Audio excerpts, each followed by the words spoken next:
in this discussion with Mary, we sit down to talk about the reasons why wild camping in Ireland needs to be something that councils and other landowners take seriously, why it's actually a good idea, it's good for tourism, it's also good to help train people in who will later on become guides and be part of the tourist industry, and also how there's fundamentally a right to access to the land, something that Scotland recognised in 2000 and has been building on ever since. I talk about my experiences wild camping and also campsite camping in Scotland, and we both draw quite heavily from joint and individual experiences of wild camping around Ireland.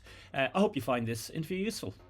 Yeah, I mean, from advocating wild camping or why councils should chill out a bit or whatever about it, from the cycling perspective, one of the major issues you have of cycling the Irish coastline, particularly that kind of Kerry area, is that it's very popular with coach tours, which is extremely unpleasant. Sometimes dangerous to be on the road at the same time. But in fact, if you camp at the base of each of the peninsulas, then you almost don't see the coaches at all. Check which direction they go in, because generally they all go in the same direction. Go in the one direction. So basically, you kind of, the day you head down there, you set off after they've left, and obviously you don't catch up with them. And then the following morning, you're getting up early and you're coming up the other side of the peninsula before they've arrived down. So there's definitely a kind of safety argument for going, people should be able to do it. Like, Scotland was really interesting because in Scotland they have this access to the land code that they agreed in 2000, and it basically, it makes wild camping that involves cycling or hiking legal in pretty much all circumstances where you're not doing something stupid. So you can't set up your tent in the middle of a cornfield, can't set it up in somebody's front garden, not in the middle of some cows or some old castle, or all those sort of obvious ones, but otherwise it's legal. Now, camper vans and car camping isn't, so and there's sort of a bit of tension around that. But that's quite a big benefit, I think, and the way they dealt with it. So I think what I'd kind of like them to see, I'd like to see two things. One is take down all the bloody signs that say no camping. And just put up guidelines, like put up, here's what's expected of you. I think so. And basically have something like Scotland where if you've cycled or hiked to the location and you're not doing something stupid, then that's fine. If you're in a car or a motorhome, then look at, okay, well, what actually is possible. And the obvious thing, as I said, is say you can stop between 8 in the evening and 8 in the morning, or 9 in the evening and 9 in the morning. There are lots of places where I think one of the benefits of cycle bikepacking? Well, I'm not sure what cycle touring. Cycle touring. I can't decide what to call what I do. So is you can get places and you can camp places that you wouldn't in a car. Like, I think there's a thing of that. Some people just prefer wild camping, right? And it suits some people better. And the idea of that, like, driving everyone into campsites, because the response is always, "Oh, there's a campsite down the road. Why don't you go and stay there?" Which, for starters, brings it all down to profit and money exchange. I think the natural world belongs to everyone, and once you're being responsible, I think there's no reason why people shouldn't enjoy it. Now, with that is, of course, the caveat of you can't drive across a field and park, again, talking from a driver's point of view, like, there's a responsibility that comes with that.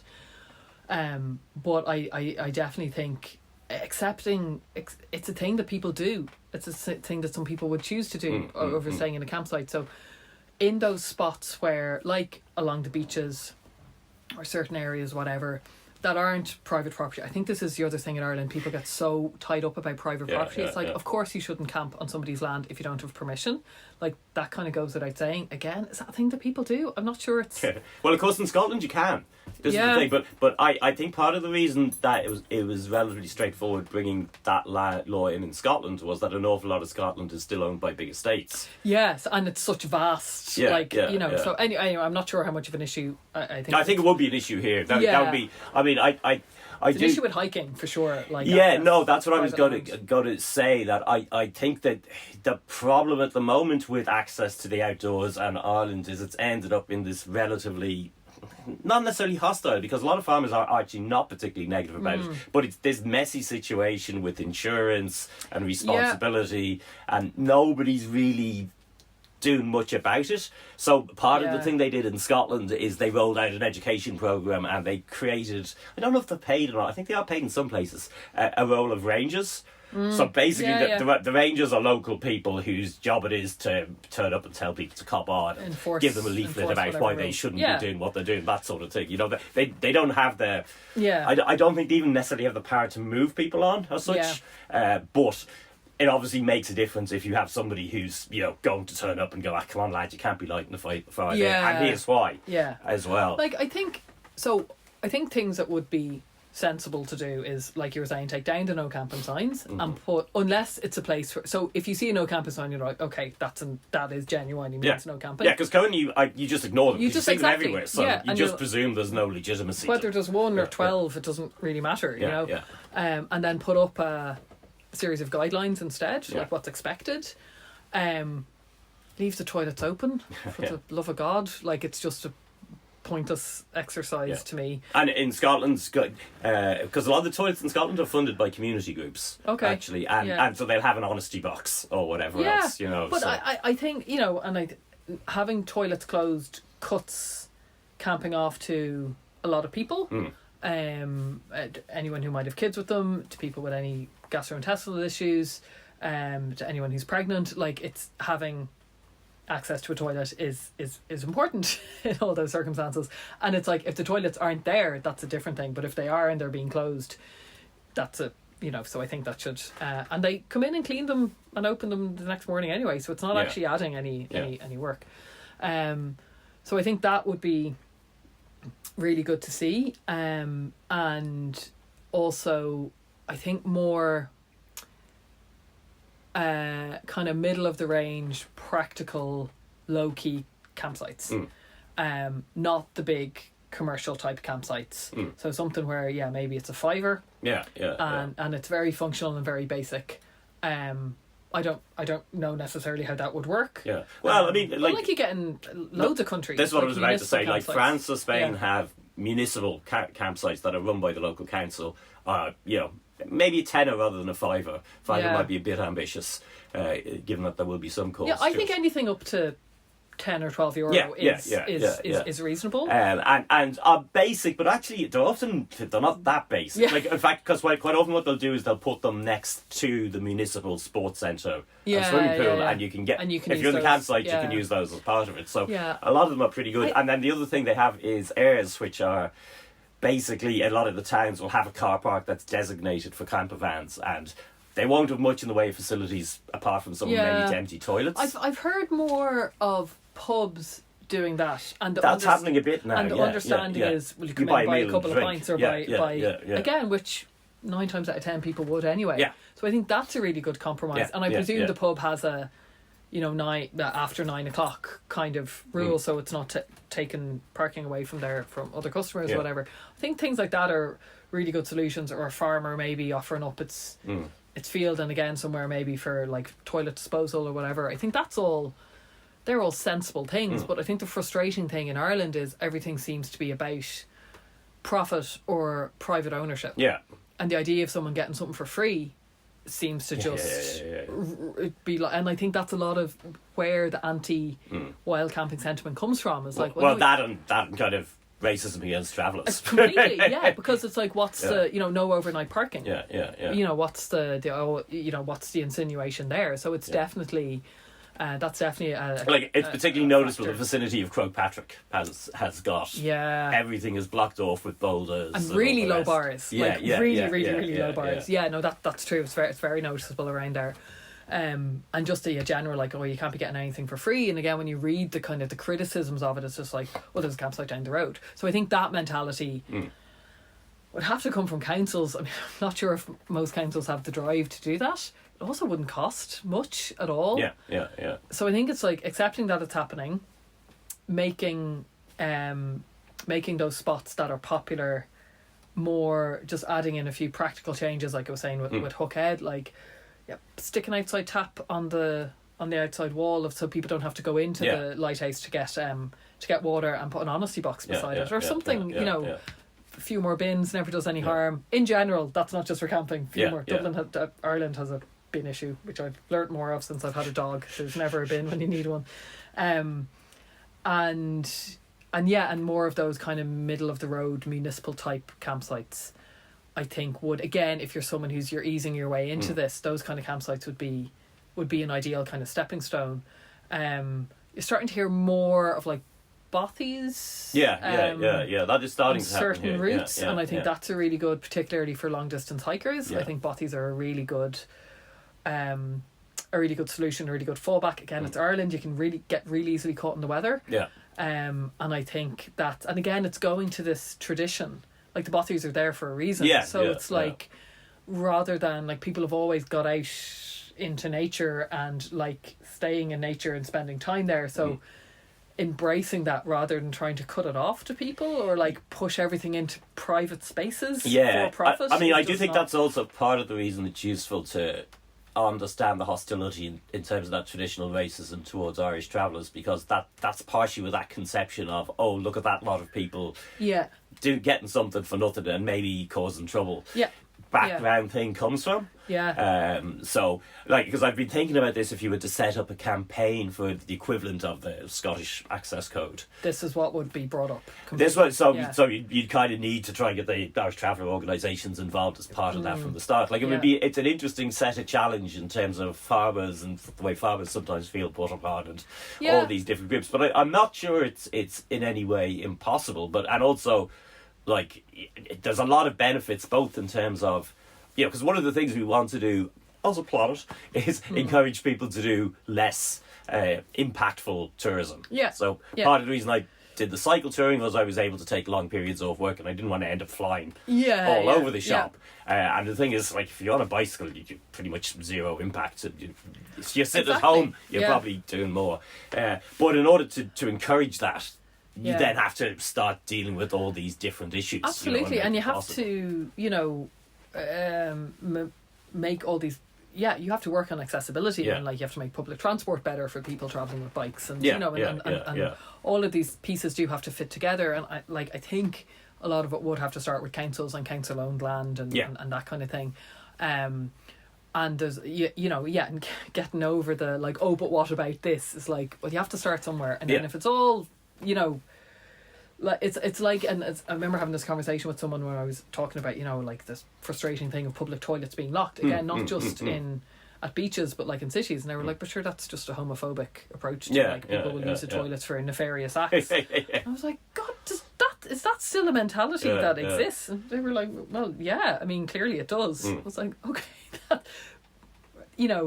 so it's I think there's a lot of undoing and challenging of those things, but I think small steps, and if it's done in one or two places and it works well, then it's easier to kind of say to other councils. Like, I feel like, for example, Kerry's just always going to be quite hostile to it because they want people... They charge you 2 euros into little rainforests. Yeah, exactly. And Kerry, sorry, Kerry. They want people... Beautiful place. You're very pretty. You're very pretty, place. But but they want people staying in campsites, or they want people staying in hotels in Killarney. They want that kind of people in the concentrated tourist centres. I feel like Cork's a little bit friendlier. And then up the coast is in like Waterford. Wexford's tricky because of the preponderance of mobile home sites, which take up a lot of the coastline. I mean, it's one of the places I don't camp, as if there's you're going to be right beside a caravan site or a and we found that one spot in Wexford, but it took us 3 hours, I'd say, to find. And that was me having looked at lots of stuff on Google Maps before, and so we were visiting one after the other to see what was suitable. Waterford coastline is, again, there's a lot of cliffs, so it's hard to find. It's hard to find good spots along the coast, and again, those kind of very concentrated tourist spots like Dunmore East and all of that, they kind of, or Tramore, they kind of don't really want. So, and then as you get closer to Dublin, it's a different set of challenges. And I actually think in the Wicklow Mountains, it's quite defined because so much of it is a national park. So I think it's and there's different regulations in the north, as far as I know, around wild camping. I think the north is much more difficult because the National Trust is their equivalent to the OPW, and they do seem to have more enforcement, or at least people getting moved in. Like, my really? stories Okay. I've heard of people in the North East getting moved on is actually much more common than it will be here. Okay. Not aggressively moved on Yeah. necessarily, but somebody's going to probably turn up and say you're not meant to be there. Yeah, and I think the other, like, it's a good point around treating cyclists and hikers slightly differently to cars and camper vans. And sorry, camper van people, I think camper vans in particular, more because there might be 2 or 3 vans traveling together. A camper van is a lot bigger than my car, for example. I drive a small car, so like there is it can be an issue if there's like 25 camper vans all parked up in one place. Well, that's where I think the kind of airs thing that the method they have in France and Spain, where you designate a car park on the edge of the city as the camper van car park, and you might have 200 spaces there. Or if there's a spot where it's like, okay, this is common for camper vans to be here, then you again you take the guideline approach and say, maximum 5 camper vans, and have, like, is the issue that they're blocking traffic? Is the issue with bins? What is the actual issue? Yeah. And if it's blocking traffic, then it probably is easier to be like, well, no, like, you can't. But again, if it, as opposed to there just being no camping signs everywhere, if it's like, oh, well, there's a sign here saying no camping, so that means it, or would at least reduce it down to you might get 1 or 2 people chancing their arm. Yeah. Which you get anyway. And that's what I'm kind of curious about Hookhead, is like, what would you, or if you went all the way down to the end. Yeah. Well, I mean, Hookhead has the problem, like in, say, any of the wild camping Facebook groups, if somebody joins one and goes, oh, I wanted to try wild camping, then obviously nobody's going to tell them where locations are, except Hookhead and Glenmalure. Yeah. Because they're so well known that everybody goes there. But that then means everybody goes there, so... Hookhead was the first place I camped on my own. Yeah. Because I knew there would be other people around. And that felt like what I wanted at that point. Yeah. And then I was going on to meet a group in Waterford after that. Yeah. But that was like, that suited me, because to get over my internal hurdles around camping on my own, I was like, well, there'll be loads of people around, and there were lots of people around. But and it's 2 hours from Dublin, so it is kind of that. But again, I think if it was much clearer that, like, no camping actually means no camping, or here's a basic set of guidelines, and I mean, enforcement is a different thing, but I genuinely think if people are very clear on what they're meant to do, I think enforcement should be not needed. And I think it's interesting, like, what happens in Scotland, what happens in France and Spain. There are other ways to do this. I think Ireland is just so locked into this, like, I mean, no, you can't, because people will take advantage and get stuff for free, and heaven forbid, like. Because of the Scottish trip, I got very interested in how they were dealing with it, and so I followed some of the local Facebook groups. And I mean, the problem they do have in Scotland is that there are a couple of places, Loch Lomond, which is near all the cities, Skye, which everybody goes to, and they do have a fair amount of problems. So they have rangers there. In Loch Lomond, they've an interesting system where I think there's for May to October, say, you've to book a spot, and it costs you £5, and so there's only, say, 25 spots on the lakeshore, so that's how they deal with not having too many people, and then there'll be a ranger will arrive and make sure everybody's done that. So I mean, like, Scotland's population density is somewhat similar to ours. That's interesting. So you have to pre-book a slot. But again, that's a practical. Yeah, it's a practical thing to do. There was so near the cities, there were too many people going, so that was one way. And I can see it with Skye, because, like, the roads are so narrow. Yeah. So if you've got the. Yeah, I mean, the classic problem they have with both Skye and that North Coast 500 route is camper vans pulling into passing places. So passing places you're only meant to pull into to allow the traffic go the other way. And if a camper van's pulled in, then it starts to cause traffic chaos for all sorts of people. And then every now and again, that traffic chaos is going to involve an ambulance or something that's really important and more than a delay. And then, of course, that's going to wind everybody up in that locality for the next 6 months or a year or whatever. So that's. And again, this is the difference of, like, if you pull into a passing place and camp right beside it, you're not really in the way. But I mean, everyone should know that you don't spend any time in a passing place. But it's all these, like. I think that there's definitely and there's no point pretending like there aren't issues, or that there aren't issues with littering or people lighting fires in the wrong way. Like, I wouldn't light a campfire because I'd be terrified of doing it wrong and damaging the land, unless I was on a beach, in which case you're not going to really do much damage. So like it's not like that there aren't issues. But that doesn't mean then that you just say, no, nobody can do it ever. Yeah. Because that doesn't solve it either. Yeah. Because people are always going to go and camp, you know? And, I think there's just very practical things that could be done. And if somebody prefers to go, again, if you're camping with your family, you probably want to go and camp at a campsite. Probably makes much more sense. It probably makes more sense economically. There'll be other kids. And also, if you have an enormous tent, you don't want to be taking it down and putting it back up every day, you know? So that's going to work for some people, and that's great, but it's not going to work for everyone, and it's not going to be everyone's first choice. So to support and accommodate that. And again, the people who are doing that are probably people who are, for the most part, quite invested in nature and in the environment, who aren't going to treat it in a disrespectful way, unless you're left with no choice. For example, there's no toilet. What are you going to do? I mean, the conversations I had with people in that context, and also here to an extent, I mean, the tourism thing is interesting because I had a long conversation with in a car park where I was camping in the corner with a guide who drove in with the van, and he was basically just having his meal there while all the guests that he was guiding in the hotel. Oh, right, okay. And that was quite interesting because...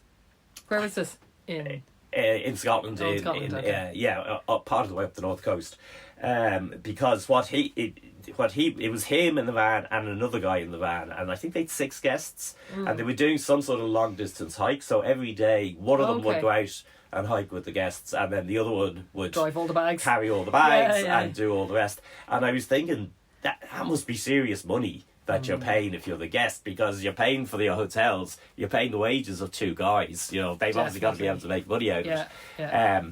And then a couple of other conversations I had with people who was talking about, you know, like, do people camping randomly therefore concern them? And they were like, well, no, because the people we're guiding are people who got lots of money and probably wouldn't do it otherwise. They wouldn't have time or whatever, so maybe they're a bit too old to do it. And the other thing is that the people who do it when they're younger, well, some of them end up being the people who do this sort of stuff when they're older because they love it, and then some of them end up being the people who guide it. They're both feeding into it.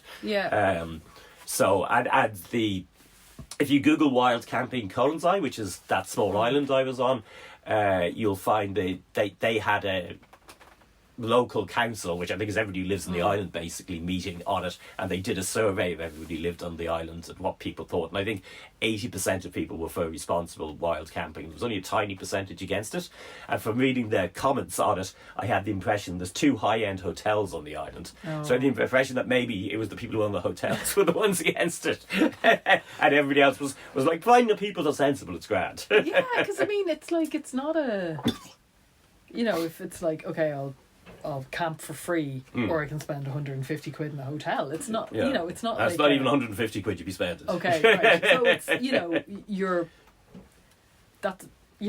it's not really a sure.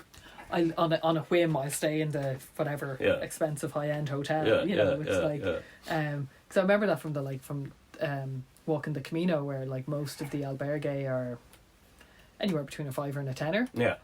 For a dorm, or you can pay for a package where your bags are sent ahead. You can stay in nicer guest houses. You can stay in hotels, if that's what you want to do. And again, that's what you want to do. That's grand. It's totally set up for whatever level of comfort people have. You know, and how familiar they are with it.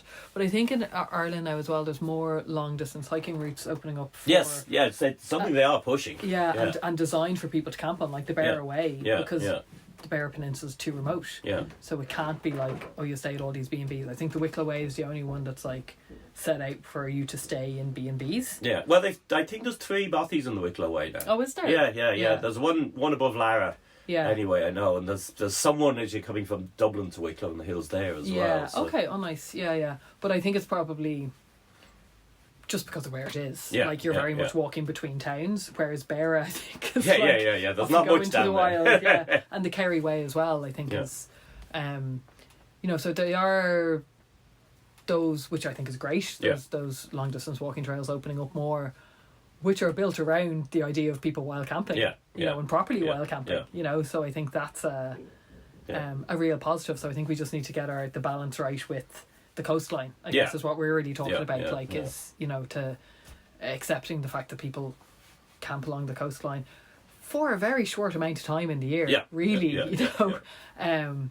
and just to make that a bit more practical and accessible for everyone, I think is. But other project I'm working on at the moment is doing a video on cycling the Wild Atlantic Way, which if you go to all the bits, it's like 3,800 kilometres. It's really long. There's a lot of bits. But I mean, so one of the things I'm obviously talking about is wild camping, how difficult it is, all that sort of stuff on the route. But it's also true that people who might be thinking about doing it, so some people maybe limited budget or other reason would wild camp it. Other people would do it for your B&Bs, and the thing is, if you establish something like that as a thing people do in tourism terms, you're going to catch both, and then you're also going to catch the people who do 2 nights of one and 1 night for another, or whatever combination, so the kind of Jackie Healy Ray idea that you're not going to get any money out of these freeloaders all just isn't accurate. But again, it all comes down to this idea of profit and driving profit, and this idea of oh well, if you wild camp, you won't spend any money anywhere. It's like you will. You'll probably buy lunch or dinner. You'll probably buy a couple of pints. You'll probably buy a coffee. You'll be shopping in local supermarkets to of course you're spending money. It depends what your budget is, but even at the absolute broke level, you're still going to be buying a lot of chicken fillet rolls at service stations. Exactly, or at my packets level, of noodles in the Super Value or whatever. At my level, I probably eat out properly once a day. Or whatever, and I could spend 40 quid on a meal or whatever with a couple of pints. Because I'm hungry. I'm really hungry. Yeah, well, you're burning a lot of energy. So I mean, you will.